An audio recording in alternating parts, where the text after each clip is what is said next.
আজকে সকালে ঘুম থেকে উঠে দেখি চোখের কোনায় একটা পিম্পল হয়েছে। প্রতি মাসে একবার হলেও আমার মুখে পিম্পল উঠবে, তাই এটাকে নিয়ে অত ভাবি না। তো তারপর ফ্রেশ হয়ে বসে পড়লাম এক কাপ গরম গরম চা নিয়ে, আর চাটা খেতে খেতেই ভাইকে আমি পড়াচ্ছিলাম। তো তারপর ভাইকে পড়িয়ে উঠে স্নান করে ক্রিম মেখে চুলটাকে একদম খোপা করে বেঁধে নিলাম।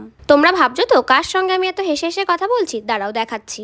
এই দেখো, এটা হচ্ছে আমার ছোট্ট পাপা, আমাদের সামনের বাড়ির দাদার ছেলে। ওকে আমাদের বাড়ির সবাই ভীষণ ভালোবাসে। আর হ্যাঁ, সবাইকে জানাই শুভ নীল ষষ্ঠী। এখানে মা আর দুই কাকি মিলে বাড়ির শিব ঠাকুরকে খুব সুন্দর করে পুজো দিয়েছে। আর দুপুরে খাওয়ার জন্য মা সবার জন্য মেখেছিল সাবু। তারপর সন্ধ্যাবেলায় মা, দুই কাকি আর ঠাম্মি মিলে তুলসী তলায় জ্বালিয়েছিল মোমবাতি। সন্ধ্যা ঘুরে গেলে মা বানিয়ে দিয়েছিল ভেজ পাস্তা, যেটা আমরা সব ভাই বোনরা ভাগ করে খেয়েছিলাম। তারপর রাতে খাওয়ার জন্য মা একটা তরমুজ কাটছিল। তরমুজ কাটা হয়ে গেলে মা বেলের শরবত করছিল আর কাকি মাখাচ্ছিল সাবু। তো সেদিন রাতে মা কাকিদের সঙ্গে আমিও খেয়েছিলাম একটা তরমুজ আর একটু বেলের শরবত। আর আমি একটা বড় তরমুজের পিস নিয়েছিলাম, কারণ তরমুজ খেতে আমার ভীষণ ভালো লাগে। তো আজকের দিনটা আমি এভাবেই কাটালাম। ভিডিওটি ভালো লাগে like, comment, share, subscribe. See you in the next one. By.